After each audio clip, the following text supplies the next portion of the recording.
Let's go to the immersions and the learning journey. Do we have someone here to speak about Chabad in town? I was at Connect, so I'm not here, but... No. You look here. Sorry. All right, go for it, Nathan. Yeah. So, hi everyone. I'm Nathan Brodsky, I'm still working on my desk. So, Connect is an organization tries to build partnerships between organizations that are in Israel and having some kind of counterpart here in Atlanta, whether that is a branch in Atlanta or someone that's moving here. So we met with the director and a few other people, including a participant, what they call a member of the organization that partakes with them. And some of the cues that we learned are that Israelis sometimes feel isolated from the Jewish Atlanta community, and that networking as a form of getting people together, and not just for building relationships, but the business relationships is important, and a few other things. And the other thing I would add is to that point about Israeli Americans feeling not American enough, they also start to not feel Israeli enough. I hear that, brother. And it's this sort of nebulous space that some of them feel that must be terribly difficult to have to just be with you every day. At Chabad in town, what was interesting to me about being there was the transactional model of Judaism that they offer. So instead of people pay by the program to participate, and then there are a number of individual donors who offer support, and there's not a membership model per se. So that was the model that we talked about as far as our work as well. And so seeing a model of transactional Judaism at work was really interesting to me. The other thing was the geography. We thought a lot about geography around here and the way the Hillel model is set up internationally is that the rabbi sends you out, the Rebbe sends you out to a certain particular geography, and whoever gets to that geography first is sort of in charge of that geography, and then that person splits up the geography among others. And so you basically have a place that anybody who's Jewish and walks through that place, that's your spot, and your job is the spiritual and educational and social. They offer learning as well. Job to sort of keep. Why are you smiling at me? No, because I think it's right. Just transactional Judaism and geography. I think the other thing is this was a takeaway afterwards, the brand of Chabad. So those who don't find the brand off-putting can sort of engage and participate well in this transactional model and this geographic model, and yet some people find that brand off-putting. And so I think that's one of the things that, branding is an issue that we struggle with here as well. And if Chabad, So I went to the Jewish Fertility Foundation. Oh, Stacey went too. Yes. go for it. Sorry. The questions that we were exploring, I think we came in looking to talk about the challenges and opportunities for a new upstart Atlanta Jewish organization. It was interesting, everybody in the room was on the front porch, so Alana Frank and Ellie Engler, who are also on the front porch, and Alana is their founder and executive director, and Ellie is their board chair, both participants on the front porch. I was there, Kenny Silverboard was there, Dakota was there, and Stacy was there. So that great picture up there was pretty much how our visit was. They've got office space in an adoption law firm, which really syncs really well into their mission. And it's sort of right, I get the Buford connector, kind of Lennox connector-ish kind of area, sorry. Yeah, there you go, City Marcus. Top takeaways that I got was maybe we need some sort of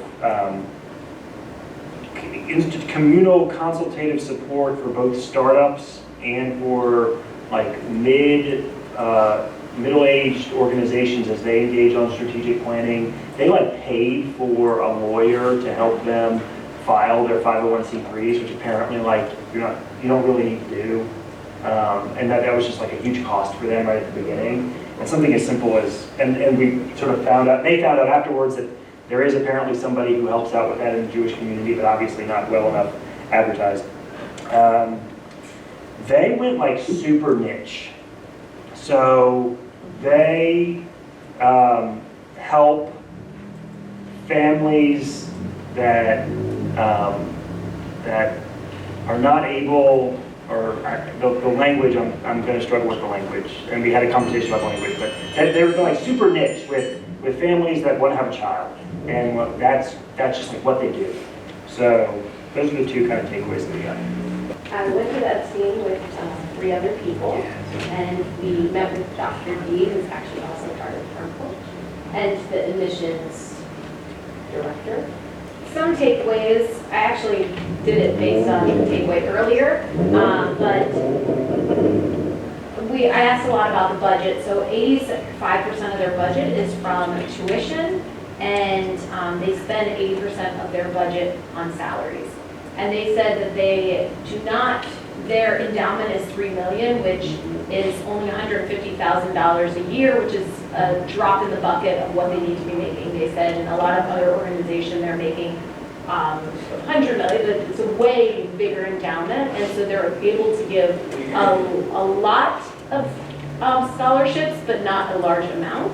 And then once they give a scholarship, it's a commitment, if it's in early childhood, to give all the way up to middle school. So what kept him up at night is the financial obligation. Olive Fund gives a significant amount, and if that were to go away, kind of how they would be scrambling. Takeaways for me was really just, I hadn't experienced been to a day school before, and just the creative education. And his experience, someone who he had some disability, like learning disabilities that wasn't actually, they were aware of, that really frames how the school is there. They really are, 25% of people maybe have learning needs that need to be addressed, but they don't even wait for labels to be done. Whether it's chewing gum, chewing necklace, like I said, swivel chairs, fidget spinners, just different ways to meet children's needs. You walk into a classroom and every classroom is set up a different way. And it just, that kind of struck me. I didn't go, but Eliana Light, we all went to different ages. And she went to the youngest early childhood, and I'll just finish this up, and for transition, they dance to tell you where your transition is. And it's a way to get movement, and it tells them, okay, something else is coming up. And that's Temple Sinai. Was anyone there? I was. There were 6 of us, and I don't belong to Temple Sinai, just throw that out. It was a very impressive and uplifting experience. Marissa Kaiser, who's the educational director, who I think is on the front porch. Mm-hmm. Yeah, so she met with us. They are very professional. She came in about 4 years ago to sort of reinvigorate their educational program, and it seems like she's doing a terrific job. She's got a lot of energy. So the overarching impression that I had is that their whole, they call it the Center for Learning and Engagement. So it's not just the religious school, it's all the learning for all ages. They're kind of the embodiment of recognizing that one size doesn't fit all, and of the importance of meeting people where they are. Because, for example, their Hebrew school track, they have religious school on Sunday, and then they have one afternoon a week of Hebrew school. But if you can't come to those afternoons, they have created in geographic neighborhoods small groups of families, so like a little learning Havurah for the kids who, for whatever reason, either they live too far away and the traffic makes it prohibitive, or maybe they have other activities. So they learn Hebrew in these small groups. They also will offer Hebrew after religious school on Sunday, if that's what works. They have a coffee shop there. They encourage the parents to come in on Sundays. Their learning program is intentionally, they want to connect every age group and every life stage. And they are trying to, they're starting to create a database, and they take surveys, both of parents and of kids.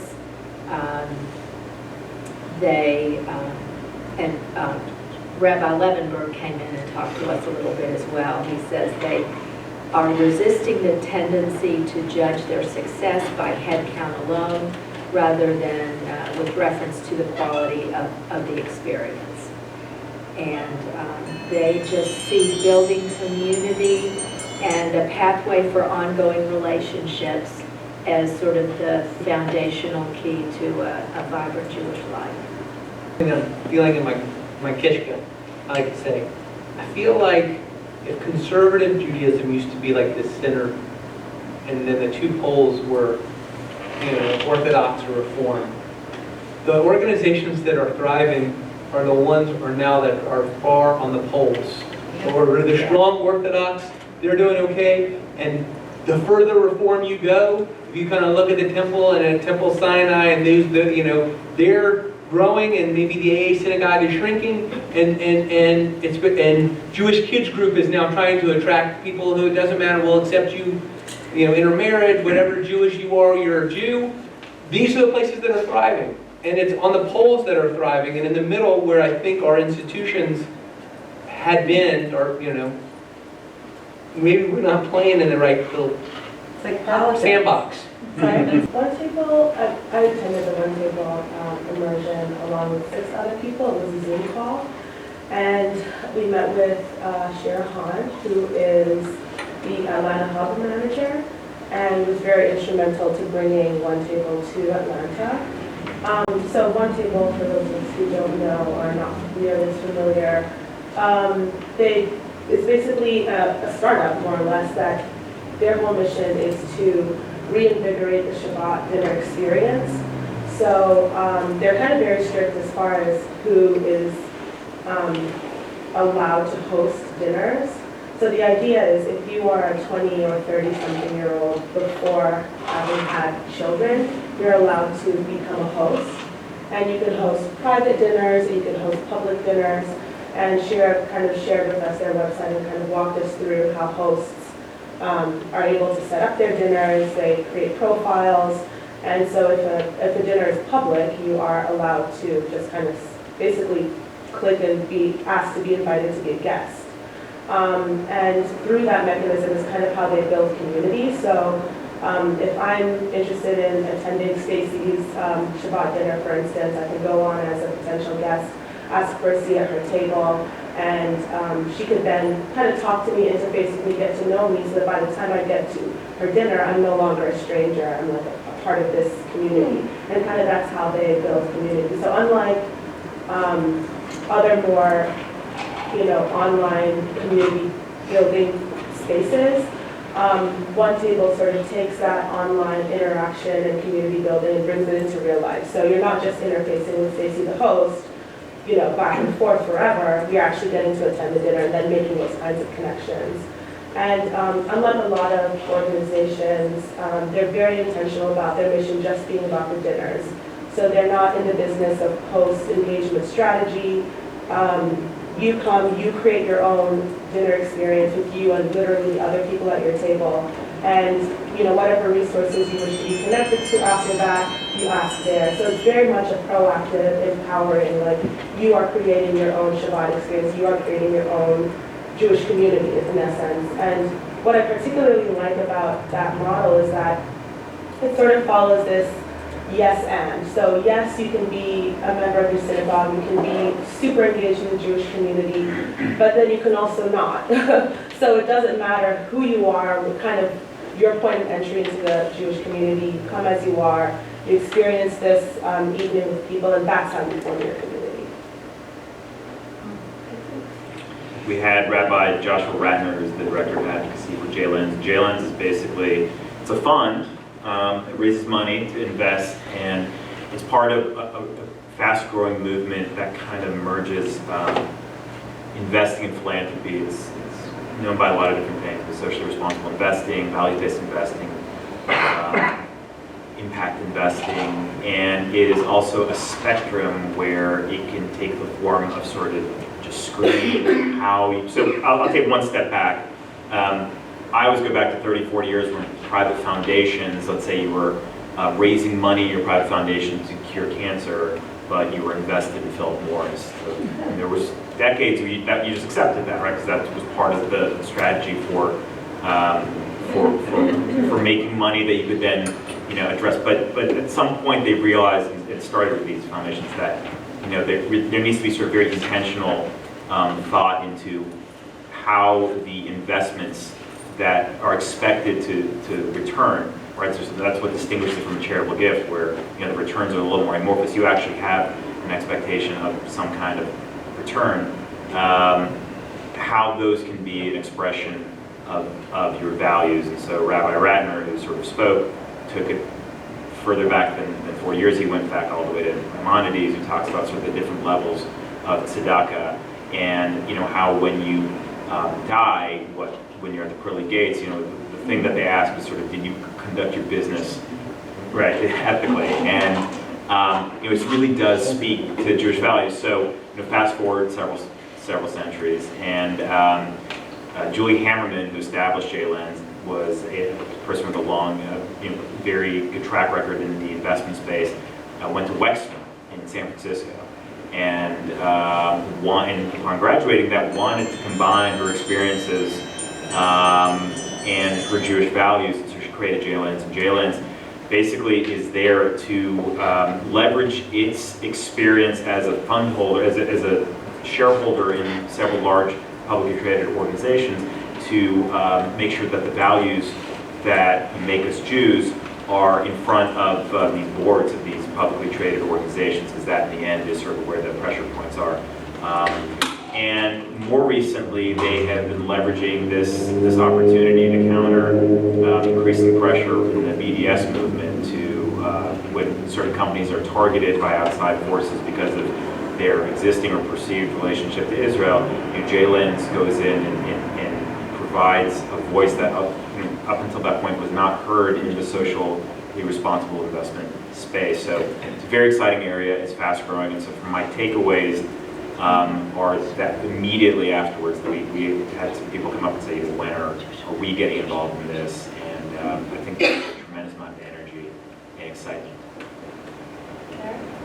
So we had an opportunity to actually, when we were out in LA, there was a group of 5 of us that was there for the General Assembly, which is the Jewish Federation of North America annual conference. And afterwards, we had scheduled a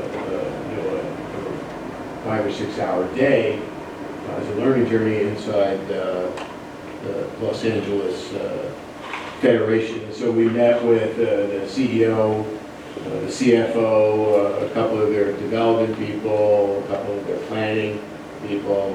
It's very fascinating. There was a lot of, as you can imagine, a lot of rapid fire questions and answers, and here are the 5 or 6 takeaways. So one is that the CEO started 8 years ago, and he was hired. He was not a Jewish professional. He was not in the federation system. Basically an entertainment, marketing, successful businessman. And he came on. And what's really happened in that 8 years is they have a cult-like vision of who they are and what they do. If you interface or interchange with the Jewish Federation of Los Angeles, there's no mystery about what they do and how they raise money and who they give it away to, who their partners is, and what they represent in the Jewish community. The other thing is they have operational excellence at the highest level. All of their development is done by professionals, not lay leaders. They are a programmer. They became a programmer. 40% of the money that they rake in or take in, they turn around and do programming. And they're not ashamed about it, and they do it because they own it.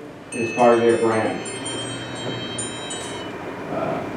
The other thing that's very recognizable even now, when they've advanced their program 8 years later, that they're still incredibly courageous to embrace change, even after change along the way. So they haven't given up, they're still always embracing change. And the last part is that they have a great partnership with their foundation. Their foundation is separate. Ours is, our Atlanta Jewish Foundation is integrated with our federation. Their foundation is separate. They have a great partnership in one particular area of innovation and incubation.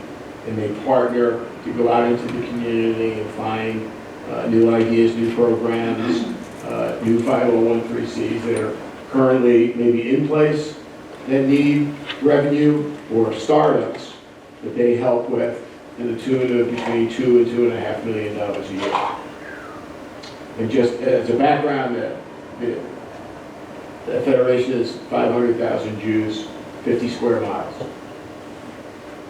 Rubicon is, they brand themselves as, or I think of them as the Uber of waste management. They connect waste producers, everybody in the world, with waste haulers.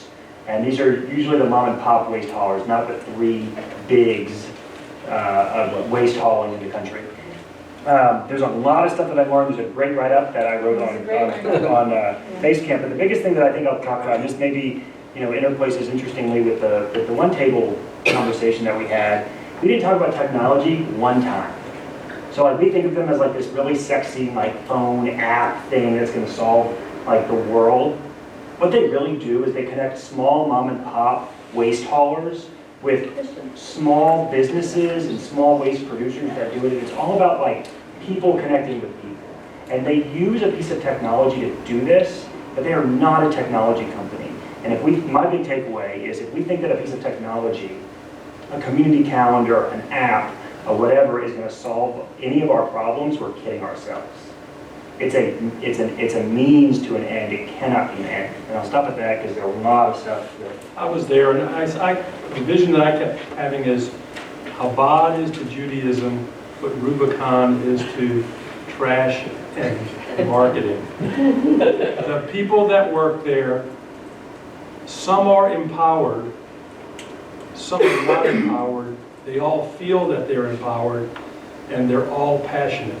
They are single-purposed in their mission, one purpose. They all know it, zero waste. And zero waste, just to brand it, means 10% or less waste. So zero means 10% or less. So we're talking about branding and appearances and things like that. And the people that work there, open space, but lots of little nooks and areas for private conversation. People sitting at communal tables and collaborating, but also people talking personal. It was founded by the grandson of a Jewish scrap merchant in Louisville, Kentucky, who's third generation trash guy. He just said, how do we disrupt the industry? And he had his funding, brought him to Atlanta. It was unfortunate he wasn't able to speak with us, but some of their senior Jewish and non-Jewish executives spoke with us. And it was just amazing to see what gets done when people are passionate and empowered to do things. We went to the Woodruff Arts Center. I know other people in the room went as well, so I will go quickly in case you don't want to add something that I forget. There was a pretty large group of us. The Woodruff Arts Center is basically an umbrella organization for 3 different entities in Atlanta: the Symphony, the High Museum, and the Alliance Theater, which is not there right now because it's under construction. They touched on a lot of things. Doug, who is new, kind of took on this organization and has changed it, I believe, for the better. We talked a lot about their development strategy. WAC, the head, which is the umbrella organization, basically covers all of the operating expenses for all 3 entities underneath them, which leaves the 3 entities to go fundraise for specific programming themselves instead of having to fundraise to keep the lights on. That's taken care of for them so they can focus on other things. They also also made a good point to us. They kind of directed it a little bit to the Jewish community and said, you guys are one community and you're the only people doing the work of the Jewish community. So lean into that. It's important to be who you are. At the same time, there are different ways to let people in. It doesn't have to be the same entrance for every person. They also talked about how when they're out in the community programming, they have skimmers, swimmers, and deep divers. And their goal isn't to change someone from a skimmer to a deep diver. It's to meet people where they are and where they're comfortable being. And if that change happens, then great, wonderful. The lady who runs development for the symphony, I think also made a great point, because people who go to the symphony, it's not as common for the younger generation. We're not all in symphony goers like I know my grandparents were. So she basically said, look, our core group of donors is going to shrink, but how can we ensure that we develop those core donors while at the same time reaching out and empowering new people to be involved with the symphony. So they do activities like they'll play Harry Potter movie, take out the music, and have the symphony do the background. And it gets a whole new group of people into the door. They'll do Friday night jazz at the High, which is very cool too. So a lot of different things going on there. They also have, which I thought was interesting, each development professional has a portfolio of about $1 million. And it's up to the development staff, like LA, to go out and fundraise. Rabbi Justice Baird is a rabbi at the Auburn Theological Seminary in New York, and he came down to Atlanta to speak to the Atlanta Rabbinical Association and made time to do this special workshop for the front porch very, very early in the morning. It was very nice of him. There were about 15 to 20 of us there. I'm terrible at estimating numbers, so Lydia can correct me. But it was fascinating to work with him. He works for a seminary that there's two rabbis there. It's not like a Jewish theological seminary. And he works on a program called Bridging Divides, which is a program that's trying to have faith and spirituality meet social justice and helping people facilitate conversations with one another to get to these hard or core things that they're working with. And something that struck me, he introduced us to this concept of brave space instead of the use of safe space. And that safe spaces, for as much as we love to call a space safe space, can very quickly become unsafe space based on what someone says or what someone does. And that brave space instead allows us to show up fully and empathize with another person. So we workshopped together, and he kind of broke down how to have a safe conversation based on mirroring. So, repeating back, making sure you understood what was said to you, validating, and then empathizing. And the model kind of helped us remove ourselves from giving quick solutions and wanting to solve other people's problems, and instead being able to take a step back and say, well, who's the right person or who are the right people to get in the room to solve this problem? So it was a cool way of being able to be in conversation with someone and have that distance and take a step back so that it really was collaborative. So one of the things that came up as it related to the front porch and to Jewish Atlanta was, while it's easy to do that, maybe not easy, but it's easier to do that one-on-one, how do we do that at a community level? And how can we each be ambassadors of this model, hopefully replicate that model?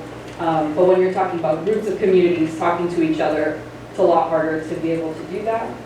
But I think that if Rabbi Baird was to say anything to the front porch, it'd be listen, listen, listen, listen more. So as a makeup expert, I'll report on this one. So why we went there was we wanted to explore online communities and not having geography be the excuse of why we couldn't connect with each other. That was sort of the mindset. So we did it with a Zoom meeting. Of course, it was Shira Levine, who's an Atlanta native, but she lives in the Bay Area, so that's why we also did it Zoom. So it was somewhere between 15 and 18 people, a lot of little boxes and a couple groups of gatherings. So I think the ahas or takeaways was, if you're going to have an online community, it requires staff that's fully dedicated to moderating and managing that community. And yes, there's a real human, economic, budgetary, and focus requirement. You don't just set up a Facebook page and it can run. volunteers can moderate or whatnot, but there's real people behind making it sort of work. Got a lot of sub-tribes are encouraged in a good online community.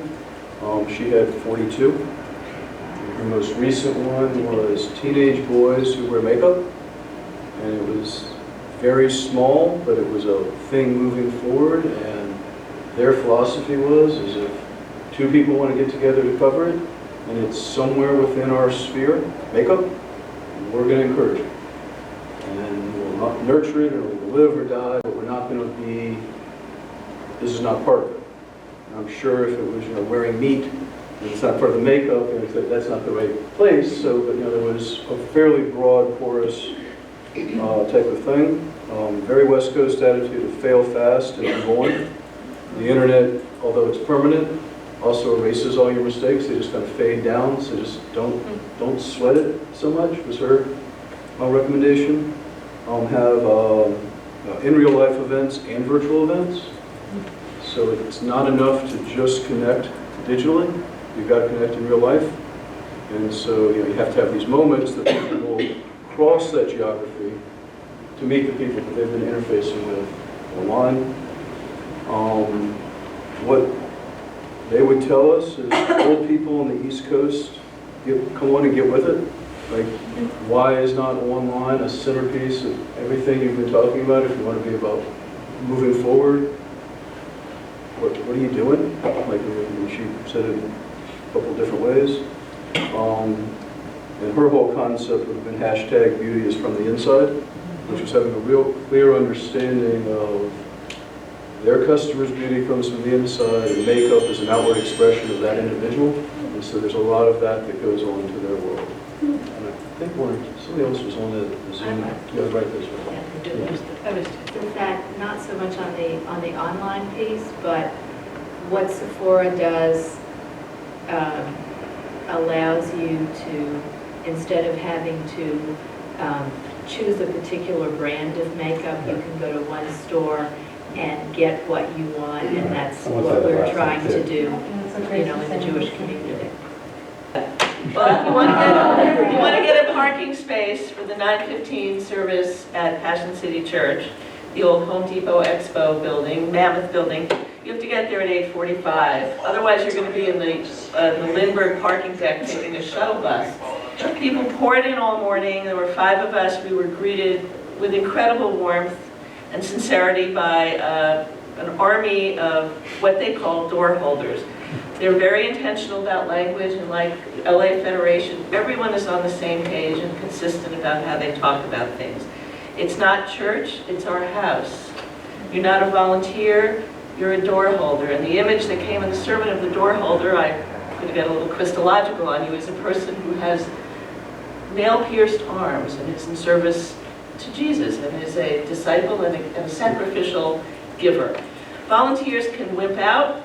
They cannot bake the cookies, but people who are door holders are commanded, let me use a Jewish phrase for that. There's a relentless pursuit of culture. I really want this back, but I'm going to pass this book around. It says Jesus. This is a beautifully art-directed book about their church culture. And they have a sense that everything they do and say and how they look, how the place looks, is all about their mission, and that is the bigness and the greatness of God. Risk-taking among their staff is encouraged and rewarded. They'll change the way the building looks from day to day or week to week. I was impressed that it was Christmas, and instead of big green trees with red balls, there were these sort of very tailored little cones. It was a subtle Christmas. At the same time, later in the week, they were going to have an event for their women called the Grove, where there were going to be like huge trees, not just Christmas trees, but plants and activities and all of that. So it's all about large collective experiences. The music, as you know from evangelical worship, is powerful. The sound system's incredible. Everything's on screens. The giving is what I hope I have time left, because I just want to tell you about another main observation is that stewardship is done very, very differently. You can give online. At the point in the service where they asked for donations, they were asking for donations for a social action project. Giving a book to every child in APS was their project of the moment. And you could put money in a bucket, or you could text your donation online right then and there. The pastors that we spoke to after the service on Monday told us that they may know that like the CEO of Beezer is in their congregation. They know there are high net worth people in the congregation, but they swore to us that they don't know what they give. The accounting department handles that, and they are free to treat people where they are and how they are, right where they are, from the single mother to they had an outreach to some of the homeless people who live behind the dumpsters behind the building. Very, very committed. Constant reevaluation after the 9:45 service.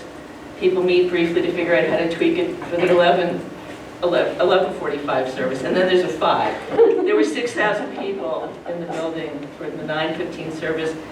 Kids and families wearing whatever they wanted. Music was phenomenal. They are the largest Christian, most successful Christian music publisher and label, and that's a source of income for them too. We can learn a lot from them. They're non-denominational. It started as a campus ministry, and they are planting new churches all over the place. Probably the best statement. Like Karen. He's the king of un-Coca-Cola, not Coca-Cola, Coca-Cola. And I'll just try to be real brief and say that, Hillel was in Philadelphia was a successful program of 2,500 Jews at Penn. 1,000 went to Hillel, and by most of our imaginations, that's a huge success. But he was the one who said, there's 1,500 out there, and he and someone else came up with the Jewish Renaissance Project, JRP, and said, we're not going to brand anything Hillel, it's JRP. They do some outreach, they pay some interns to go out and go to movies, smoke peyote, do all kinds of great things. Wish I was at Hillel back then or now, but what he captured was an opportunity to outreach, meet people where they are, and not brand it. And what they found was, instead of fighting over money, over a period of a few years, they actually raised more money from this JRP program that helps fund the traditional Hillel program. And they have a very high level of engagement with their student volunteers when they graduate and when they donate. They have a higher percentage of donations from their JRP volunteers and alumni because they find that some of their traditional Hillel student activists are just burned out by the time they're finished with college, and these people are truly engaged and creating. It was a real message to our legacy institutions about if you want to be creative and innovative, you might have to do some branding, change the name of your program, don't do it in the building where you are, and give some people just a little bit of money to go out and outreach to people. But at the same time, continuing to run what you ran. It wasn't like it was all or nothing. It was two things together. Two different operating systems. Correct. And I also think the kind of meta issue is that we all have to learn to get our egos out of the way. That success isn't about us, about our self-aggrandizement. It's about missional success. I thought this one was worth watching. I assume it's 15 seconds just of quiet, and if we can just popcorn on the way out, just your, like the clues from these, like one word or one phrase, clues from these learning journeys. What are, like if all of them together were a chorus of living bodies singing to the front porch, what would they be saying? Empowerment. geographic convenience. Phrase is good, doesn't have to be just one word. Win-win. Say it again? Win-win. Win-win, both, everybody wins. Strong leadership. Clarity. Money. Meaning. Platforms. Connection. Impact. Education. Leverage. Language, particularly the power of everyone kind of speaking the same or similar language. Mission. Micro communities. Meet people where they are. Growing Jewishly as the ultimate end. Come as you are. Thank you, everyone. Please keep all these things in your body, and as we go forward, we can start activating them tomorrow in some way or another.